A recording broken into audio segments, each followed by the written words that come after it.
Tech for Senior. It is episode 91. It is December the 20th, Christmas time. On behalf of the group here at Tech for Senior, I want to wish everybody that's here today a Merry Christmas, and please stay safe. We have a big show for you today. As you know, our show today is being broadcast not just on Zoom, which you're here now, it's being broadcast over on YouTube. For those of you who are on YouTube, we will be having the show will end in about 50 minutes, just prior to our music segment. And we do have a question and answer period at top of the hour. If you like to come over and to the Zoom meeting, we have about 64 people in the meeting today. You can come back over and participate in our Q&A session. Once we get to top of the hour, we go to half past the hour, we have our, of course, our free premiere event, which will be on today. And this interesting today, Hewie is going to talk about something that Ray talked about recently, and that's your phone app. Hewie, do you remember doing that about a year ago? I sure do, and I still use it too. In fact, it was 1 year ago. Dewey's going to talk on 5G phones. We had a little bit of a chat about that in our pre-meeting, and I'm going to talk on two-factor authentication. I forgot I actually did a two-part series a year ago, so it's not the recent one we just did. I did it again about a year ago, so that will all be at half past the hour. So welcome everyone. We have lots of news this week. I wanted to get a few words in before we get the show started. As you know, the news of the day today was Google pulls a rabbit out of the hat and restores Disney service to YouTube just after 1 day. They pulled the plug and it's back. That is the big tech news today. Google has made up with Disney. There you go. So if you have YouTube, that's great news for everyone. YouTube TV. YouTube TV, that's right. The next thing is, of course, Hewie and I are at the gym these days. We have our boxing gloves on and we are going to duke it out. Hewie went and got some new boxing gloves. We are going to have the big fight on January the 17th. We decided that'll give us a couple of weeks to practice up our boxing skills. And we are going to have the big debate. And of course, the debate is, should you back up your hard drive? And Huey's going to argue for it. And I'm going to say it's a waste of time. You should not back up your hard drive. And we're going to do that on the 17th. So the format will be a little bit different. Bob's for sure will do his security update and Ray will do the music outro. But if Dewey's listening, we won't need a segment from you that day, because we're going to do, Hewie will have a 10-minute pre-recorded session. I'll have a 10-minute pre-recorded session. And then we're going to, as debates go, we get a rebuttal, which will be a live 5-minute talk after each of our segments. And then we're going to have a vote on it and see who won, right? So we'll see how it all works out. So it should be good fun. That will be on January the 17th. Now, the next new services coming in the new year. You know, we can't just sit on our butts doing it. We have to move forward. So yes, Tech for Senior Live is starting a podcast. So we will be podcasting the Thursday show, starting the first week in January. And it won't change the Thursday show. It's just the Thursday show will be broadcast as a podcast for you to listen to on any of the podcast networks, and that will be happening in January. So lots of new things as we move forward. Excuse me. And we have learning Chromebooks this week as well. So Hewie and I are going to be busy. So yes, and Hewie, you're going to send out the reminders today, right? Yep, and then I got to start working on what I'm going to present too. Well, and also don't forget to send them on Thursday as well. So we'll see everybody on learning Chromebooks. If you're thinking about a Chromebook, you want to learn about the Chromebooks at all, please come to our session on Thursday. Details, of course, are on our website. Yeah, Ron, I found a really good article, and I may use it for Thursday, on why you should now is a good time to go to a Chromebook. Chromebook, great. Okay, good news. Well, let me introduce everybody. You probably know everyone, but Huey, how the heck have you been doing lately? I'm doing great, finding all kinds of new things and playing with all the new toys and just having a ball and loving all the shows that we do. We just have a lot of fun. We do have a lot of fun, I'll tell you that. Speaking of fun, let's talk to Bob. Bob's the fun guy. How the heck are you doing? Just fine. Mm-hmm. Getting ready for Christmas. Are you getting a lot? Are your family all coming up to your place, or because you have No. One of my granddaughters, they just bought a new house, and it's a pretty sizable house, over 3,000 square feet.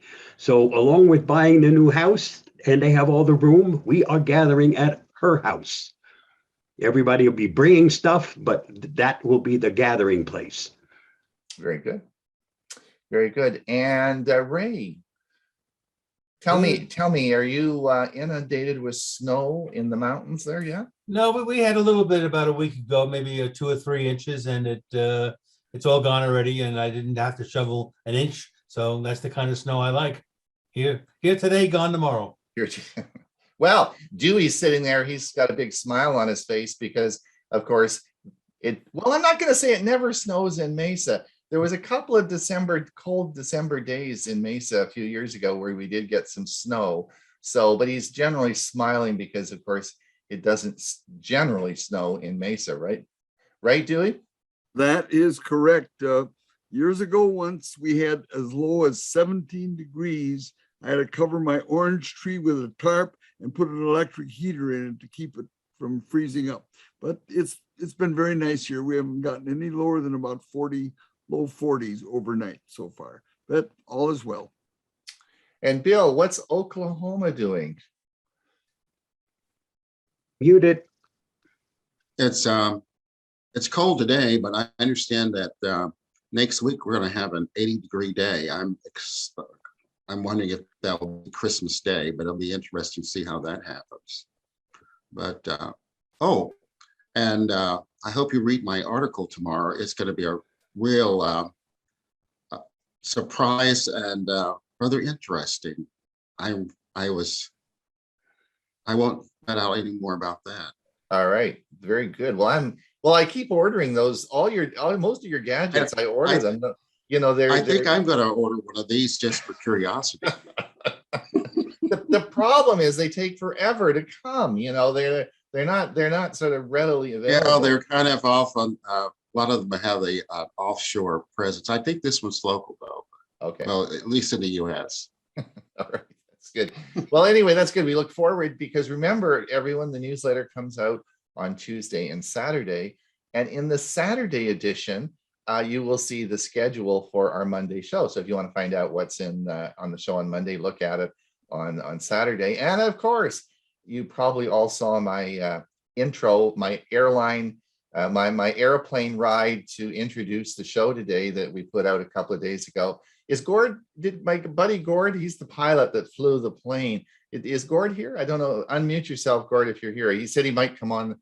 It's a nice day here. It's cold. Maybe he went flying today, but Gord flew the plane, which was sort of fun. So anyway, that's great. All right. Bob, are you ready to roll? Certainly. There you I'm go. usually try to be ready unless I. Okay. Here is the Avast Security News Roundup for the week ending December 17th, 2021. Hackers start pushing malware in worldwide Log4Shell attacks. Threat actors and researchers are scanning for and exploiting the Log4j Log4Shell vulnerability to deploy malware or find vulnerable servers. In this article, we have compiled the known payloads, scans, and attacks using the Log4j vulnerability. Early Friday morning, an exploit was publicly released for a critical zero-day vulnerability dubbed Log4Shell in the Apache Log4j Java-based logging platform used to access web servers and application logs. As soon as the vulnerability was released, we saw threat actors exploiting the Log4Shell vulnerability to execute shell scripts that downloaded and installed various crypto miners. The threat actors behind the Kinsing backdoor and crypto mining botnet are heavily abusing the Log4j vulnerability with base 64 encoded payloads that have the vulnerable server download and execute shell scripts. Due to this, it is imperative that all users install the latest version of Log4j or affected applications to resolve this vulnerability as soon as possible. If you're interested in how this vulnerability affects the average computer user, please look at the following video. Ransomware attack hits major payroll company right before Christmas.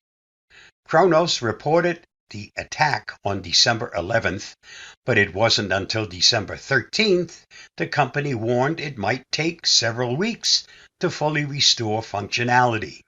The company didn't identify the perpetrators.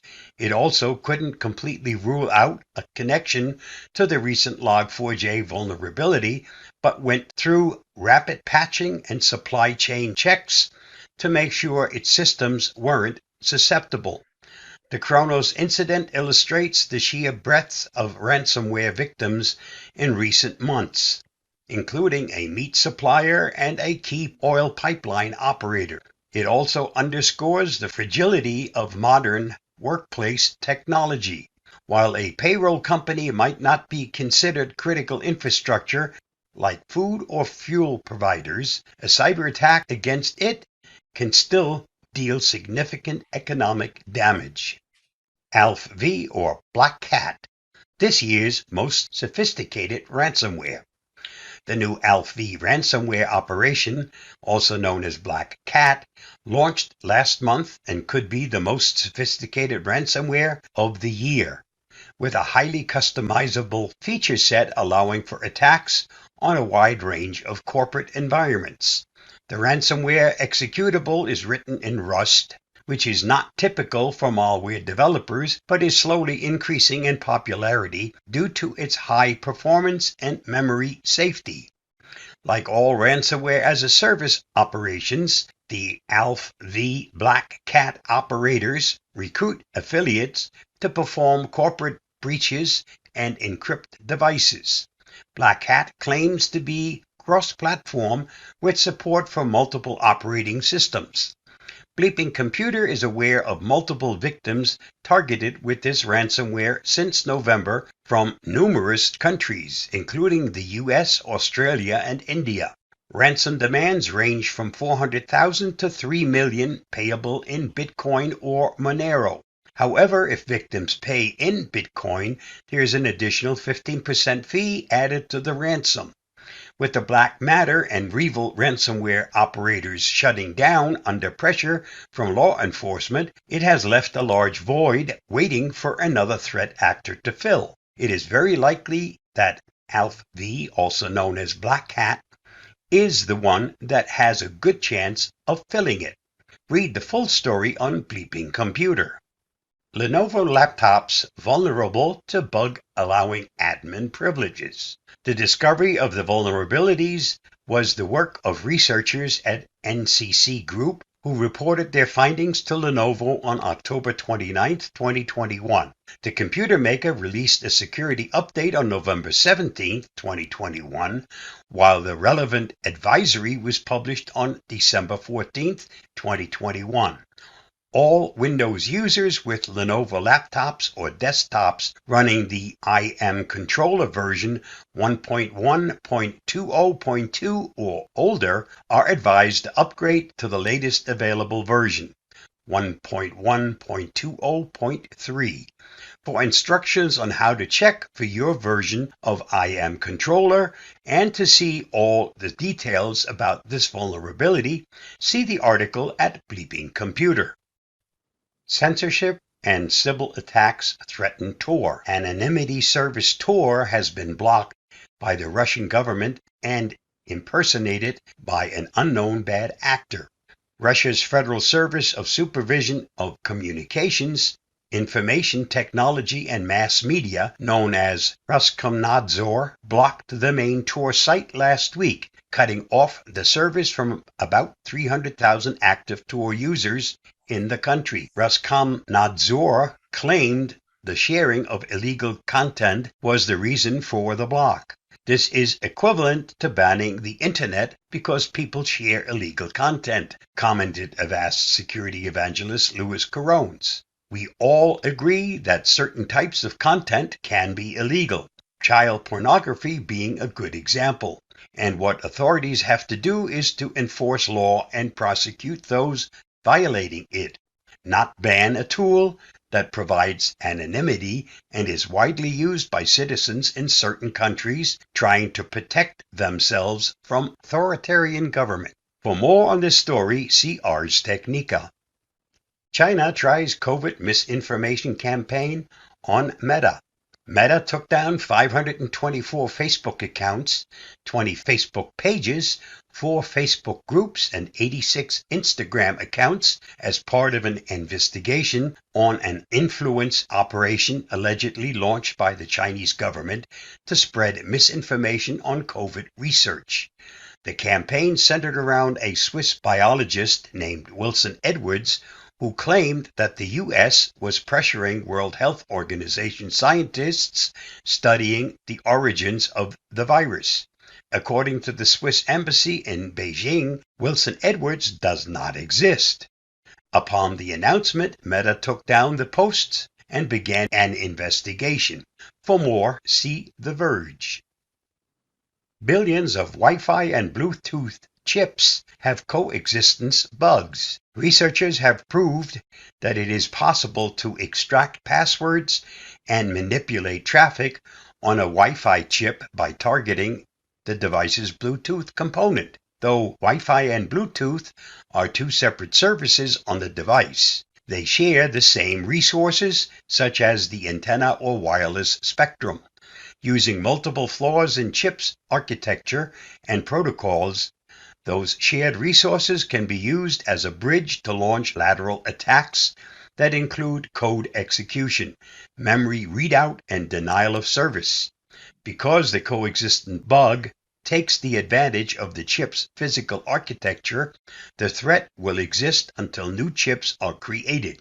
In the meanwhile, Bleeping Computer suggests the users delete unnecessary Bluetooth device pairings, remove unused Wi-Fi networks from the settings, and use cellular instead of Wi-Fi in public places. See the full story on Bleeping Computer. This week's must-read on the Avast blog. When it comes to cybersecurity trends and threats, what can we expect to see in the next year? Tune in as Avast experts predict and warn of audio deepfakes, optimized ransomware campaigns, and crypto malware in 2022. Read the article at the link listed, or watch my video on this topic at the following link. And that wraps up this week's Avast Security News Roundup. Stay safe, stay secure, and I'll see you again next week. Bye-bye. Thanks, Bob. That was great. I wanted Lots of tongue twisters this week. I like your Russian. You did pretty. How much did you practice to get that name right? A couple of times. Anyway, Bob does a great job. He also does a lot of other videos that all can be found at his website, and we list the links all in our newsletter, which of course will be out tomorrow. And if you want to look at some of the other videos Bob has done, they are very good, and he's, I would say you're prolific, right? That'd be a good word to use. Okay. Yep. All right. So we will now, Dewey bought a new phone, or I guess he bought it for Joanne. And we're going to see what he has to say. Good morning, everyone. I'm Dewey, and my Tech Talk topic for today is buying a new Samsung phone. Bad news and good news. In early November, my wife Joanne's Samsung Galaxy S9 Plus phone, when she was on a phone call, barely audible. a speakerphone or use her Bluetooth earbuds. Now, this problem is usually caused by dirt and matter lodging in the teensy tiny hole near the top of the phone, on the face of the phone, where the ear speaker is. I cleaned it thoroughly, but the problem persisted. So I concluded that the very low volume problem was likely hardware related instead and probably not fixable. By coincidence, a few days later, I received an email promo from Samsung that included a buy one, get one free special on the Galaxy S21, S21 Plus, and S21 Ultra. I checked out. I really did quite a study on the Galaxy S21 line of phones and found that they were quite highly regarded and rated. The $800 S21 is similar in size to my Galaxy S8. The $1,000 S21 Plus is 10% larger, but otherwise technologically the same as its smaller brother. So you pay $200 more for 10% larger phone. The $1,200 S21 Ultra is larger yet and weighs a half pound. It's a big phone. Its camera system, especially its 8K video camera, is drawing universal rave reviews. It's a highly regarded phone. By the way, the S21 US and Canadian models are known as the S21 5G and are available in 128 gigabyte or 256 gigabyte versions. The Samsung S21 5G 128 gigabyte model looked like a perfect replacement for Joanne's ailing S9 Plus. And I began thinking I could be very happy with that phone as well. By the way, in BOGO, buy one, get one free was an additional incentive. But unfortunately, our old phones didn't qualify for trade-in, which nixed the whole deal. Bad news. That's the way the cookie crumbles. 2 weeks later at our family Thanksgiving dinner, I learned that our son and daughter-in-law had Samsung Galaxy S21 phones, so I asked about their cost. Sue replied that they were free from Verizon. And then their daughter, our granddaughter, chimed in saying that her new Verizon iPhone was also free. Well, I was suspect. I didn't press the issue any further because I figured they didn't quite understand things as well as I did about the whole process of buying new phones. Cellular providers just don't give away free phones. My usual way of buying a new phone is to head for Costco. I've bought 5 phones there since 2012, after all. Yet, I admit to being intrigued by the thought that Verizon might indeed have a free phone thing going. Could they be right? Joanne has been with Verizon for 20 years, and I switched to them 10 years ago. I suppose that should count for something, right? Well, we decided to get up early the next morning and head to our local Verizon store. It was Black Friday. Had to be good deals. We were the first in line and soon met with a salesman who began talking Verizon phone plans, telling us that our old plan would not qualify for their best deal on new phones. I liked our old plan. We reluctantly agreed that we'd have to change plans, and I asked him to show us the S21 phone. Oh, we don't have them in stock, but if you order, you'd receive yours by around December 27th. Our hearts sank. We wanted new phones now. Knowing that wouldn't happen, we thanked him kindly and left. It was nearly time for our Costco to open, so we headed there. We met with the salesman at the kiosk and learned that they had no S21s now and no idea when and if they would again be available. Is this another supply chain problem? Just more bad news. We were leaving Minnesota in 4 days to fly to Arizona, so we had to put any thought of new phones on the back burner for a while. We arrived at our tin shack with lean-to, that's my nickname for it, at Silver Ridge in Mesa on November 30th, and our fully packed car showed up 3 days later, thank heavens. Those of you who do the snowbird thing know that when you arrive, it typically takes at least a week to get fully settled. With our situation, it was more like 2 weeks. This reverie was interrupted, however, last Wednesday morning at 9:12 by an email from Verizon proclaiming seasonal savings any Samsung Galaxy S21 with select trade-in and unlimited plans. I figured I needed to investigate. I first checked it out. Our old phones did qualify for trade-in. Yippee, I thought, wow, $800 off an $800 phone was terrific. But would $1,600 off two phones also work? I had to find out right now. This is what the graphic looked like to the right there. I clicked on Chat with a Salesperson button and was greeted by Lolita. She was very friendly, but judging from the time it took her to respond to my questions, she was likely working with other buyers simultaneously. After nearly an hour of back and forth, the deal sounded really good, and I was about ready to accept it. However, there was one thing, I can't even remember what it was, it bothered me, and I needed to check it out.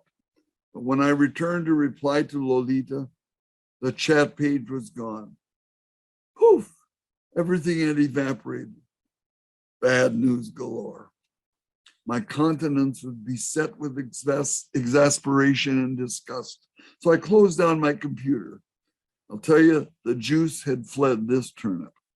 When Joanne returned home later, I told her what had happened and asked her if she'd be willing to go with me to the nearby Verizon store to see if they offered the same $800 off on the $800 Galaxy S21 5G phone. She was eager to cooperate because the nearly inaudible ear speaker sound on her beloved Galaxy S9 Plus had really become frustrating for her. We arrived at the store at 3 p.m., signed in, and were told it would be about a 90-minute wait. By the way, that's a photo of the actual store. Ron Brown would remember that store. It's on Power Road, just north of Highway 60. In a little over an hour, we were called and introduced to our salesperson, Ty, who happened to be the store manager. He was very pleasant and very smart. We happily learned that he was able to offer the same $800 credit toward an $800 phone and offer the same deal on two phones. We knew this meant we would lose our great old data plan and had to switch to Verizon's unlimited plan, which would cost roughly $12 a month more than our old data plan for a 24-month period. Amounts to a little less than $300. In the end, Joanne and I agreed that it wasn't that big a deal because we'd be getting two new free Galaxy S21 phones with the new Android 12 operating system. Wow. I don't think we have any Samsung S21s in stock, but I'll check, Ty said, as he unlocked a large drawer. I was sure they didn't have them. In a moment, however, he returned bearing two black boxes. Surprise, surprise, we do have two S21s and only two, he explained. Ty essentially copied the content of each of our old phones to our new ones. It took several hours and we left the store tired, but in a good mood. We could hardly believe it. After all the bad news of the last month, we were finally blessed with incredibly good news. We were once again happy campers. Well, that's my Tech Talk story for today, and I'm sticking with it because I lived it. Thanks for watching. Stay safe. Merry Christmas, and the good Lord willing, we'll see you next week.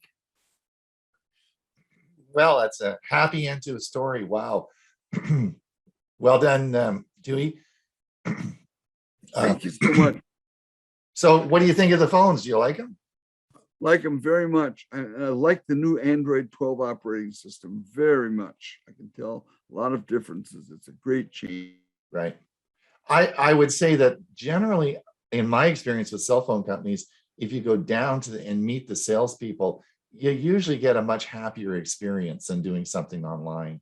I just like to look at their eyeballs and talk to them. Eh? What do you think, Dewey? I guess after what I've been through, I would certainly agree. All right. Okay, let's get on. I want to talk a little bit. Those of you who are on watching our Zoom meeting today should be getting live transcription in your box. You should be getting this as a live transcription service. So I want to talk a little bit how to enable that in Zoom. So that's our talk today. Let me share my screen. Ron Brown with Tech for Senior. You know, over the past couple of years, we've really got to know Zoom. But in the last year, they've added some features, and one of them is called live transcription. Or is it closed captioning? That's a bit confusing. Let me explain that in our video today. It sure is a great feature and will help people with hearing. Let me show you how this works. Now you remember the like and subscribe thing. Let's get this done, and then we'll get on with the show. So when we set up the live transcription service, it must be done in two parts. The first part is the host. What does the host have to do to enable this? And I'm going to show you in the first set of slides what the host has to do to enable live transcription. There's some things in settings that you must do in your Zoom account before the meeting starts. Once you've done it once, you don't have to repeat this. It'll be there for all your future meetings. All right, this is the menu that you will get when you log into your Zoom account. You see that on the left side, I have meetings, webinars, recordings, and settings. To get to closed captioning settings, let's click the settings button. This will bring you up this menu. And what I want you to do is come over into In-Meeting Advanced. We're going to click this. And once you click Advanced, it's going to take you down right to the bottom here where it says Closed Captioning. Now you have three options here. I have all three ticked. The first is allow use of caption API token to integrate with third-party closed captioning services. I'm not exactly sure what that does, but I leave that ticked. Allow live transcription service to translate in the meeting automatically. This should be ticked off. And then allow viewing of full transcription in the in-meeting side panel. And you'll be able to see the transcription as it continues in the right side panel. We'll discuss that in a minute. And then it allows you to save captions. Allow participants to save fully closed captions or transcripts. Please make sure this is ticked. Now you don't have to save this, because let me show you when I turn this off. At the top it says your settings have been updated. So there is no save in this feature. So it will just update and change it when you toggle the switch. This must be done before the meeting starts in your settings. Once you've done this once, you'll never have to do it again. This is remembered for all future sessions and meetings that you're going to have, okay? So for the rest of this video, I'm going to have two computers connected together running a Zoom meeting. Now, just to keep things clear, if the background is light blue, then the screen is for a participant.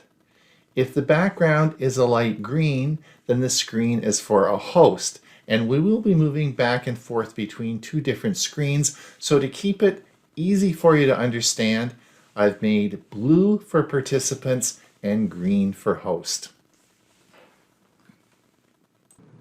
So if you are the attendee, this is what you'll see. You're going to come down to the live transcript and you're going to click on live transcript. And this is what you'll see as an attendee. You'll see the following message: request that the host enable live transcription for the meeting. Click request. This will send a request to the host to start the service. Someone must do this to start the service so that the transcription will start. Now as host, this is what you're going to get on your screen. It's going to say Ron Brown requests that live transcription be enabled for the meeting. And you have three options. You can either enable it by clicking the blue button, you can decline, and you also can decline and don't ask again. So the same person can't keep re-asking this. As a good host, you would want to enable this feature to allow people with hearing problems to be able to participate in your meeting. You would enable this feature, and at the top of the menu you'll see live transcript closed captioning has been enabled. Now, as the host, you don't have to wait for someone to ask you to enable live transcription. At the beginning of the meeting, you can simply go back down to the bottom of your menu and click on live transcription. You'll then be brought up to this menu and you have a number of choices. At the top, you can assign someone to participate to type in the live transcription, or you can type it. I'm not sure why anyone would do this with the automatic system they have now, but it is possible that you can type your own transcription in. Or you can use a third-party CC service. And to this, you'll copy an API token and paste this in the third-party closed captioning tool. But most of you will probably just use the live transcription, enable auto transcription. Click that button and you'll see it turns blue and it will start the live transcription. You'll see below that a blue box with a check mark in. This is where we originally set this up in the settings menu, and it allows participants to request live transcription. All right, in this example, I am the host and I want to enable live transcription before someone asks me. I've just started the meeting, so how would I go about this?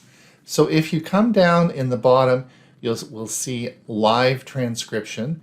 So I'm going to click this and we are going to enable live transcription. Click the button and it's going to start live transcription, as you can see on the bottom. Now if I come up here, you'll see it says live transcription closed captioning has been enabled. Who can see this? Well, let's click this and find out. It says the transcript from this meeting may be saved and shared with apps and others by participants with relevant permission based on the settings configured for this meeting. Now those are the settings that we set up originally when we put our default settings in for the meeting. Now you'll see that this is pretty cool. It's giving me live transcription as we talk. But suppose you don't want to see that. Not everybody needs to or will want live transcription. So let's see how we can turn this off on an individual basis, not globally. So if we come down, and we'll come down again to the live transcription, we're going to click this again, the little caret here, and what we're going to do is we're going to hide the subtitle. So click this, and now it's all gone away. So although globally we can have this turned on for everybody, you as an individual can turn this off. All as you come down here to live transcription, click the little caret going up, and then we're going to turn it off. Now I want it to come back on because we can actually change the size of this transcription here. So again, if you have problems with your vision, we can actually help you as well. So let's see what we can do here. So I'm going to do the little caret thing again, and let's come down to subtitle settings, all right? And here, what we can do is there's a slider here. This is in the accessibility section. There's a slider here, and this slider can change, and watch how it changes the size of this from very small to very large. And so you can actually change how big the transcription is going to look. Pretty cool, eh? That's neat. Now, one more thing I want to show you. If we come down to the transcription here, we can click View Full Transcript. And if we click this, we'll come along here, and yes, it's all being recorded for us. And guess what? You can save this. Just come down here to Save Transcript, and it is now saved, and we can show it in the folder. You can't see that, but it's going to show it in a folder on my other screen, so it's going to save it to your hard drive for you. Well, it's Ron Brown with Tech for Senior. Hopefully you've enjoyed this video, and you'll turn on live transcription for your meetings. Please remember to like and subscribe, and until we meet again, have a great day. All right. Now, Hewie, just before you get going here, I just wanted to, I think it's, yes, Huey's up next.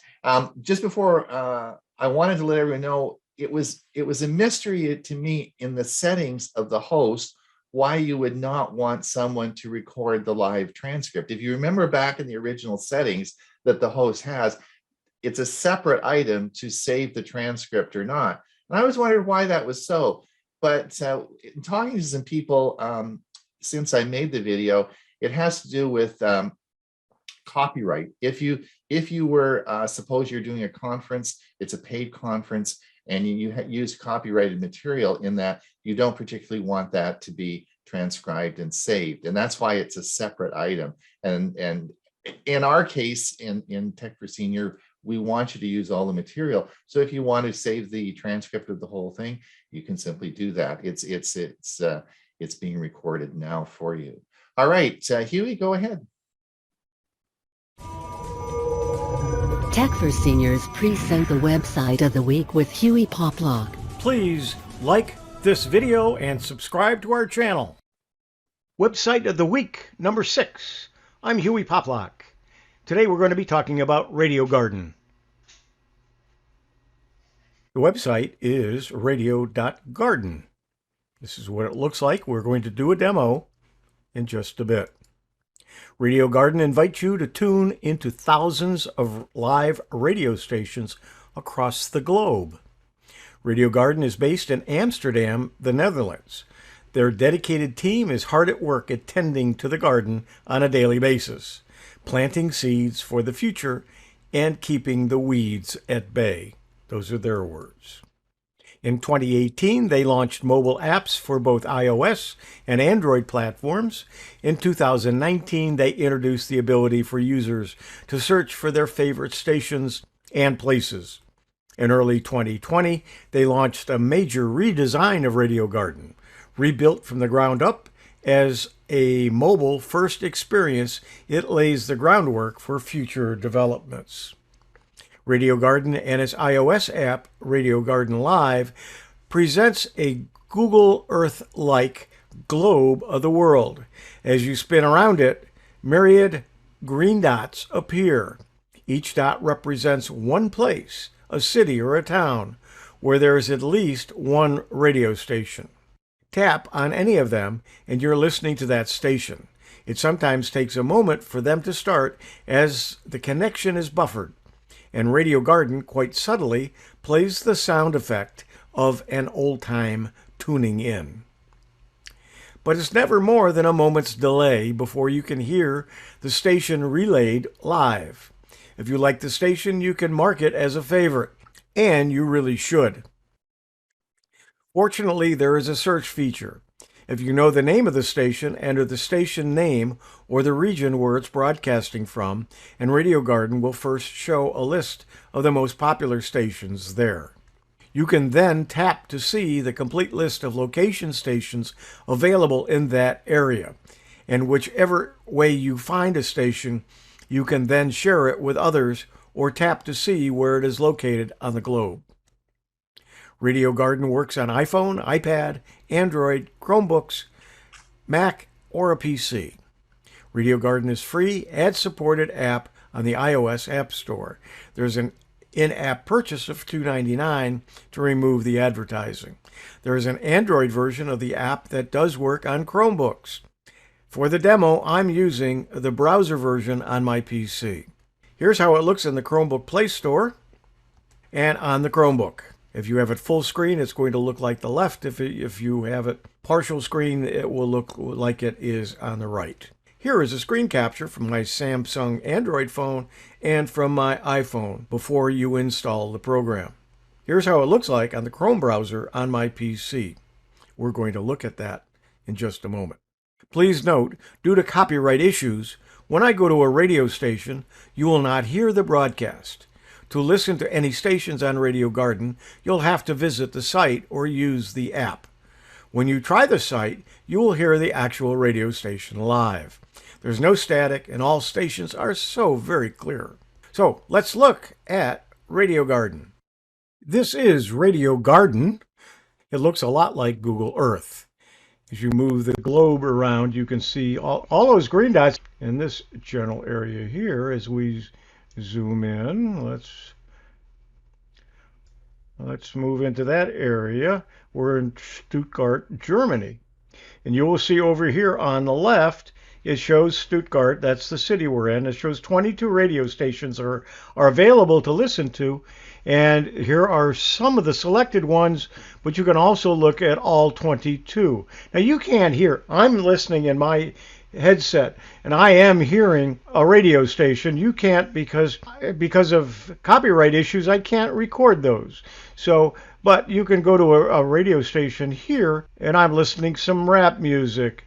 I'm listening to here. You'll get live caption, and some of the live caption can be, if it's in English, you'll see the words, and if it's music, which this is, I'm going to shut it off and stop. But the music, if you can hear it properly and listen to it properly, you may see the words to the songs, but a lot of songs it can't interpret properly or at all. And of course, if they're foreign languages, it's trying to put down words that are English words, and of course it's not at all. But you can go to any of these radio stations by clicking on them. You will get various radio stations. Say, okay, down here I got some choices. I can share the station or I can visit its website. If I click on share the station, I can share it on Facebook, I can share it on Twitter, I can share it by email, or I can copy the link. Paste that link. There is the link, and I could go right to that radio station. Also, I can say, okay, that's a radio station I like, so I'll click and get a heart so I can go to it later on, and I'll show you how I do that in just a moment. So I can go anywhere in the world and listen to a radio station. So let's come down here to Florida. We'll zoom in. I could go to any, but it says view all 25 stations.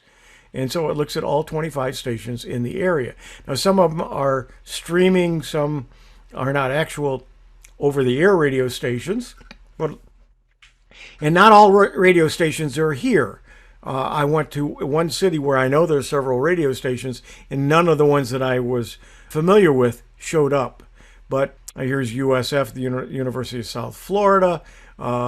Some of these other stations, the Bone I listen to on a regular, is a talk station. You're going to see that they're talking. Now, if you click on favorites, I have clicked that one that I clicked earlier, and then one I clicked at a different time that I was on. It's a local station from here. If I click that, it actually will go down to that station.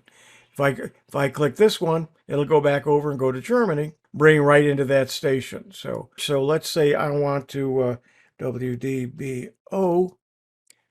It's in Orlando. If I go there, bingo, it's right there. Let's pick another radio station, WOR in New York. Is it still there? Yeah, it's still there. If I go there, bingo, it takes me right up to New York. I can add that to my favorites. And now I'm in New York. There's 216 stations in New York. I can look at all 216 of the stations. So if you're familiar with any of those, any of you are from the New York area, you can see that there's a lot of radio stations there. And a lot of over-the-air stuff. And there's WABC in New York I listened to when I was a kid. Move away from here. Let's move to here. In Jersey City, if I click on that, you can see selected stations picked from the area, popular in the United States, nearby Jersey City, New Jersey, cities in the United States. I can pick any of those cities. So if I decided to pick Dallas, Texas, bingo, it takes me right to Dallas and shows me the stations there. As we come down here, if I want to say, okay, let's go to San Francisco, bingo, it takes me right. If I zoom out, you can see where it's showing that. It might be talk radio, it might be sports. So if you know that a certain station plays the ball game that you're interested in, you can go to that station and be listening to it. Or if you want to listen to some music from your heritage, depending upon where you're from, whether you're Europe or let's see, if you're from Europe, all of the European. If you're in Africa, or let's say South Africa, you can come down here. How about South America? And of course, North America, anywhere in the world. And you can listen to the music. see what they're saying. If you get the talk radio or the news and you understand the language, or a lot of them are in English, and a lot of the music that's there is in English. Anyway, that's Radio Garden. If you want to spend a lot of time perusing, it's there. This has been Website of the Week number 6, Radio Garden. I'm Hewie Poplock.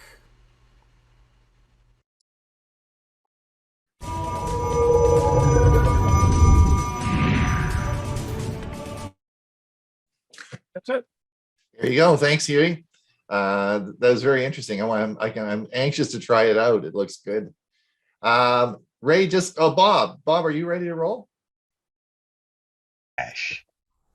Google Drive will begin informing its users of content violations via email.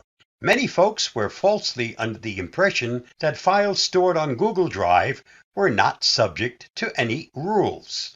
This latest news flash from Google reminds us that this was never the case. There were always rules, and if you broke them, that file would be flagged and simply not be allowed to be shared. With Google's latest move, you will now be notified via email that there is a violation that you need to address. It also affords you the availability of an appeal to that Google ruling, which wasn't there in the past. My main concern is the fact that this revelation by Google makes it quite clear that there isn't really any privacy for those items you store on Google Drive. When a Google Drive file is identified as violating Google's terms of service or program policies, it may be restricted. When it's restricted, you may see a flag next to the file name, you won't be able to share it, and your file will no longer be publicly accessible, even to people who have the link.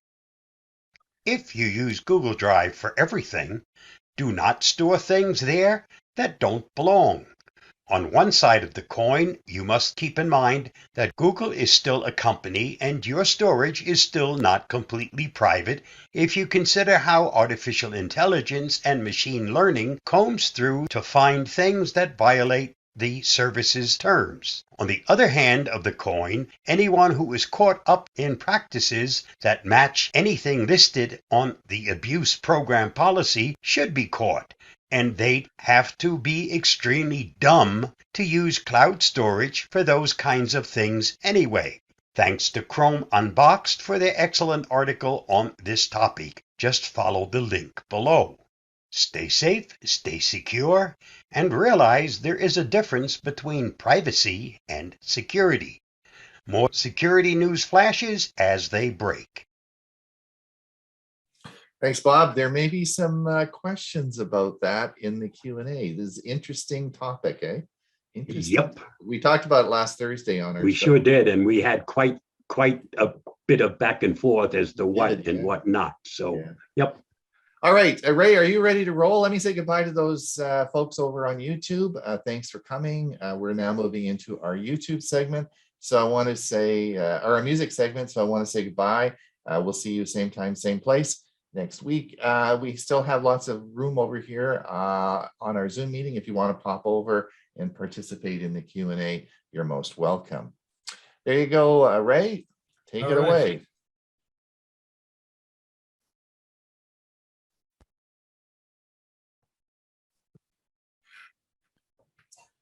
A virtual duet. We're going to learn what a virtual duet is. Blue Christmas. This is going to be Elvis and Martina McBride. For the king of rock and roll, the year 1968 was a turning point. Upon returning in 1960 from his 2-year stint with the U.S. Army, the next 7 years, the formula imposed by his manager, Colonel Tom Parker, was centered on making movies and releasing songs taken from these motion pictures. While this was a money-making proposition for the producers and others involved in the production of these low-quality film stories, Elvis was not pleased with this concept. This changed when Singer Presents Elvis. Now, Singer is a sewing machine company. They aired on NBC on December 3, 1968, a TV special. Today, this iconic television episode is more commonly known as Elvis's 68 Comeback. And years ago, I purchased a DVD copy for my personal music video collection, and it was worth it. Now, in the initial stages, this was going to be Christmas themed, but reportedly, Elvis did not like the idea of singing mostly Christmas songs. So it was changed to include a wide range of his old tunes, sprinkled with some new ones. After 4 hours of taping, the show was edited down to 50 minutes. The comeback special relaunched Elvis's singing career and his return to live performances. Now, Martina McBride is a country singer-songwriter, as well as a record producer these days, and even a chef. Her successful singing career has provided more than a dozen studio albums, culminating with the Country Music Association's Female Vocalist of the Year Award 4 times, and the Academy of Country Music's Top Female Vocalist Award 3 times. Did I mention she's been a 14-time Grammy Award nominee as well? Now, Martina was only 2 years old in 1968, but thanks to technology, 40 years later in 2008, she recorded Blue Christmas as a virtual duet with Elvis, using the background of the 68 comeback special. So I'm going to put in the chat the 2 links. One is going to be to today's video, and also the entire 26 tracks of the Elvis 68 special, the full show. So let's see what this sounds like. How many people do you think that fooled, thinking that she was there with him? That's technology. It shows that some of us still have a long way to go to ever get to that. All I could say is thank you. Thank you very much. Yep. very, very good impression, Marshall. Was that done before the Celine Dion one? This was done in 2008. I don't know when Celine Dion was done, but there's been a lot of them. They've done. This has been around for about more than the early 2000s, anyway. Okay. Ron, you're muted. How did I get muted? Who muted me? Anyway, thanks so much, Ray. It's that was great. We are at top of the hour now. Oh my gosh, we have another whole hour's gone by. Episode 91 is now taped. Wow. So we're going to move into our question and answer. But before I do, I want to wish everybody again a Merry Christmas. If you can't stay, remember we have a show next week, next Monday, and come and listen to Tech for Senior Live this Thursday. And Huey's even going to remember to send out the reminders, right, Huey? Huh? Right, Huey? Right, Huey? for learning Chromebooks, right? Yes. For learning Chromebooks, because we're going to have that about an hour after our show on Thursday. So yes, indeed. We will, don't forget, we have our premiere service coming at 1/2 the hour. I'm going to be talking on two-factor authentication. Dewey's going to talk about not his new 5G Samsung phone, because he did this a year ago, but he's just going to talk about 5G phones. And of course, Huey's going to talk on the phone app. So that should be fun. So stay tuned at 1/2 the hour. We're going to move into the question and answer now. And I see that Carl has his hand up, and which is good, because I want to just let everyone know, if you go down to the reactions center there, you can click on that and you will see raise your hand. And when you do raise your hand, it pops you up on our screen, because we have a lot of people here and we have multiple screens. I can't see everybody, but when you raise your hand, it pops you up so we can see you, which is just great. And so let's move on now. We'll do this till about 20 minutes past the hour. Carl, go ahead, and any comments or questions? Well, I want to thank Ray. That was awesome. Reminds me what Natalie Cole did with her father after he passed. Yeah, that was one of the earlier ones. Yeah. Amazing what digital stuff can do, eh? I just looked it up. The Celine Dion one was April 27th, 2007. And was on American Idol. So I guess it came before the Martina McBride one. Thanks, Carl. Did you have anything else you wanted to say, or that? You're muted, Carl. You're muted, Carl? Yeah, I had to unmute. No, I was very touching. That's all. Okay. Thanks, Carl. Dave Gerber. Yeah. Hi, guys. Listen, I can't listen to you guys anymore.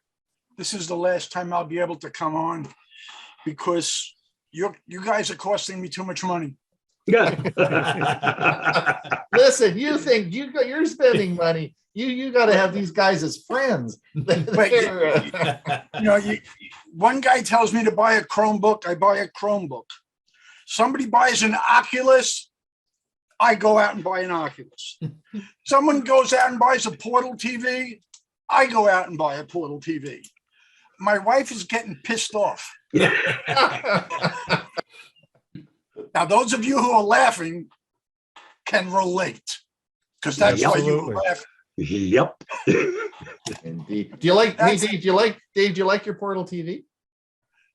Yeah, I do. I'm playing around with it. It has some really cool features that I like. Yeah. The one that I really like, that I thought was going to work really well with a friend. I have a very close friend who is suffering from ALS, can't get out of the house much, and doesn't get to see her grandchildren that often. I told her to get the Portal TV.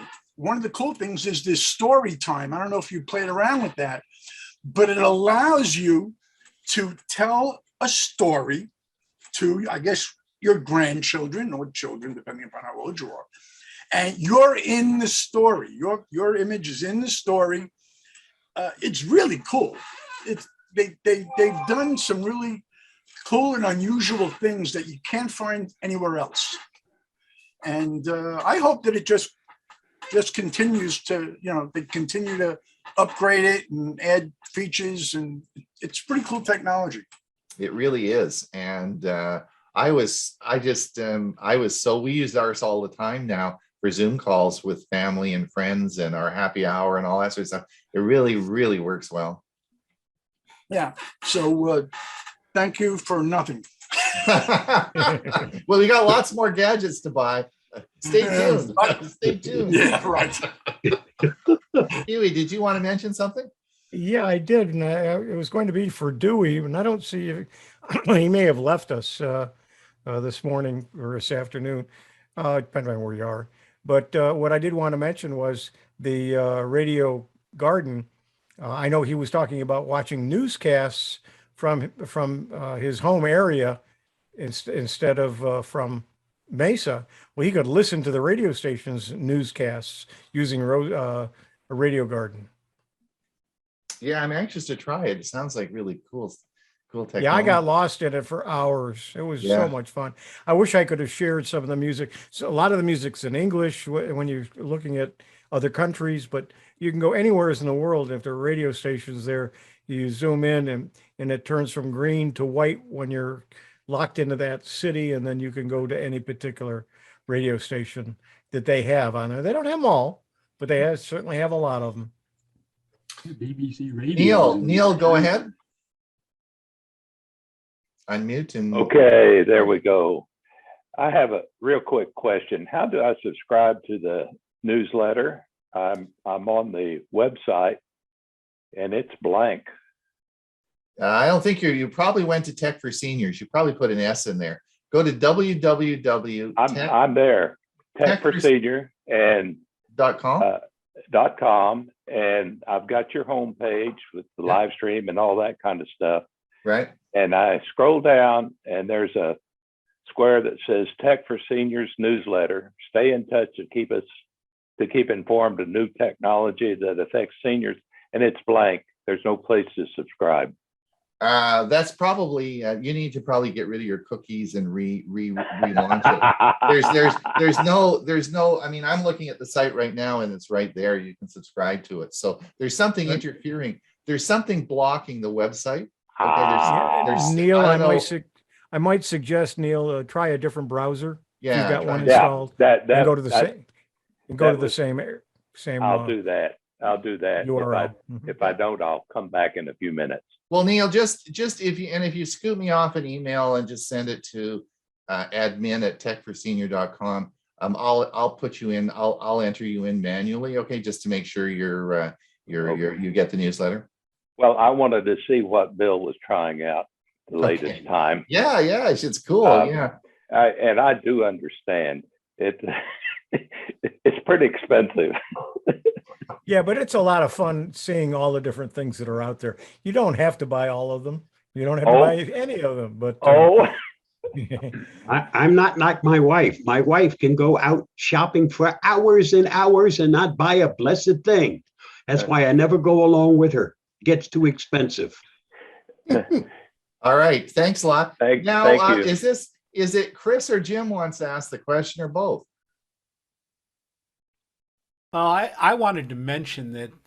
Oh, great segment there, Ray, because Elvis's birthday is coming up on January 8th. And while he's not around anymore, I have the same birthday, and you can send me presents. That would be wonderful. Merry Christmas, everyone. And the other thing is, a bunch of people here have these quests now, and the Quest 2s. Has anybody been on the metaverse type of stuff and met with other people or joined any of those? I'd like to see us meet up on there. Yeah, we should do that. Maybe we could do that as we can even maybe do it as a segment for the show, pre-record it, and then maybe get it organized. We could do that. And listen, thank you. I want to wish Chris and Jim Merry Christmas from all of us here.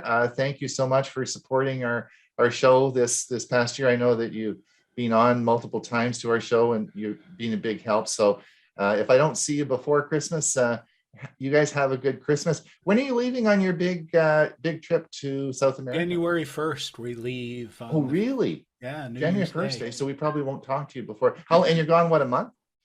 3 weeks. 3 weeks, Yeah. okay. Well, you guys have a great trip and have a good Christmas. Thanks. You too. And Carl, you're back again.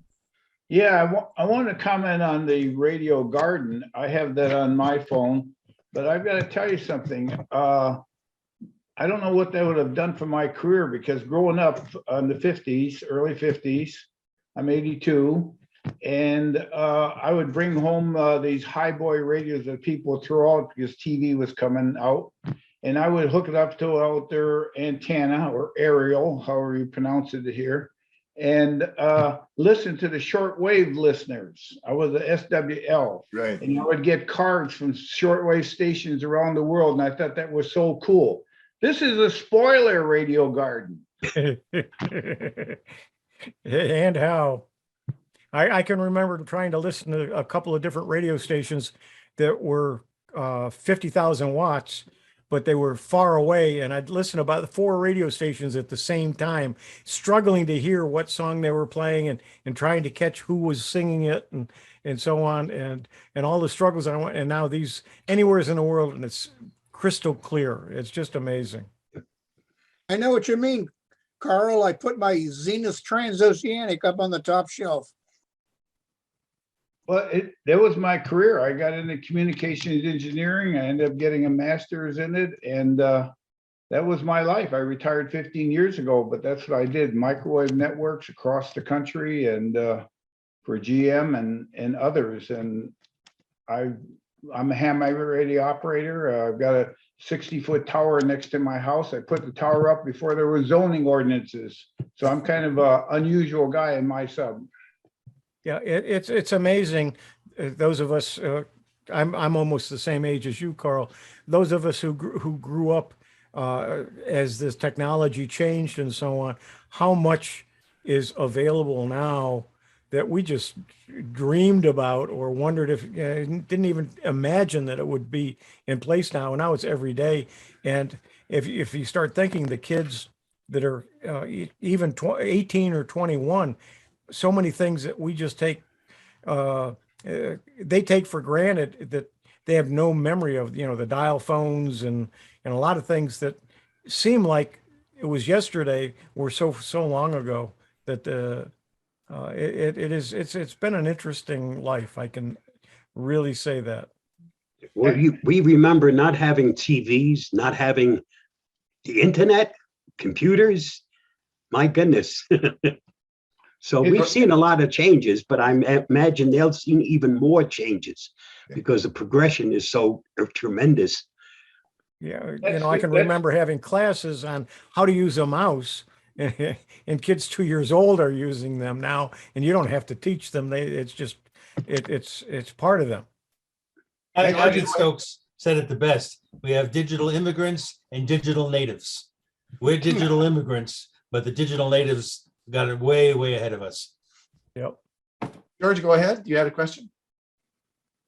I wanted to thank Bob for his contributions on the security stuff, but I also want to mention that, you know, I get pretty anxious when I listen to his broadcast, almost to the point of saying, look, I'm going to move into the off-grid area of Canada. It gets pretty scary. But on the other side, you know, we haven't actually experienced, most of us, bad stuff on the internet. And that's really if we're doing what practices really warrant. So, like, don't open your spam email. Don't click on links in the email. Hover over those links, check them out before you click on them. But I do have friends who have suffered ransomware. But they've done things like phoned up Microsoft, or Googled Microsoft to find a provider to answer a question, and ended up, talking to some spamming place. But we have we've started publishing our Zoom links on our websites. We have had no bombers that I'm aware of, and I don't know if you guys have had any bombers. Not for a very long time. Yeah. So not for a very long time. That whole fear of bombing Zoom meetings seems to be a little bit gone by the wayside. Well, you can't, George, you can't do it anymore. It's not technically possible because you can't share your screen. I mean, in the early days of Zoom, we didn't have controls over who could share their screen, right? But okay. And that was why we got Zoom bombed on our third. It was sort of exciting, Bob, wasn't it? Yes. We got Zoom bombed on our third meeting. But we didn't Big have time. Yeah, the controls, but now it's not possible, so nobody does it. So I think that's it. But having said that, I must tell you that we are talking to the converted and the educated here. You may not all think that, but you all are very knowledgeable. To give you an example, in our community, and I live in a small, rural community, we had two people a couple of weeks ago that were scammed. They answered a Facebook ad, and it was about Bitcoin investment, and they each were scammed out of $1 million each. Now, cash, and this is in our community. The RCMP were investigating this, and it was in our local paper. And these are people who are in our community, who in the right mind would answer a Facebook ad on Bitcoin investment and give someone $1 million. Like, that's just nuts. So, but it happened twice, not once, but two different people. Now, these people, well, we are a little more knowledgeable thanks to Bob. Yeah. And we do take care. But I just want to say, don't give up on computing when you hear these scary things, because it's not all targeted directly at you. And if you do the things that we are promoting, work with a Chromebook, do other things that are good practices, I don't think you have as much to worry as your anxiety level should go down. Just don't drink too much coffee when you listen to Bob. All right. Technically, what I try to do is to keep you informed of what is out there, so that with the knowledge, you can avoid those things. Yeah. And the other thing, Bob, I used to tell people that the only thing worse than finding a virus is not finding a virus, because it means there's something else that's screwing up your machine, and then you got to find out what it is. All right, listen, it's 20 minutes past the hour. Thank you so much for coming, everyone. We'll see everybody in another week. Don't forget, learning Chromebooks on this Thursday, and we have all sorts of good stuff for you. And don't forget Tech for Senior Live this Thursday. I forgot to ask Ray. Ray, are you still? Yeah, Ray, can you come on Thursday? I can, yes. Great. Sure. We'll see you on Thursday. So Ray, there'll be the gang on Thursday, and we'll have a great. Yeah, one last shot for us before Christmas, and I want to wish everybody a Merry Christmas as well. Same here. You go. Have a blessed Christmas. Betty, thank you for all of your kisses and all the things that you're all right. Bye, everyone. To us. Merry Bye, Christmas, everybody. everyone. Merry Christmas. Bye-bye now. Bye-bye.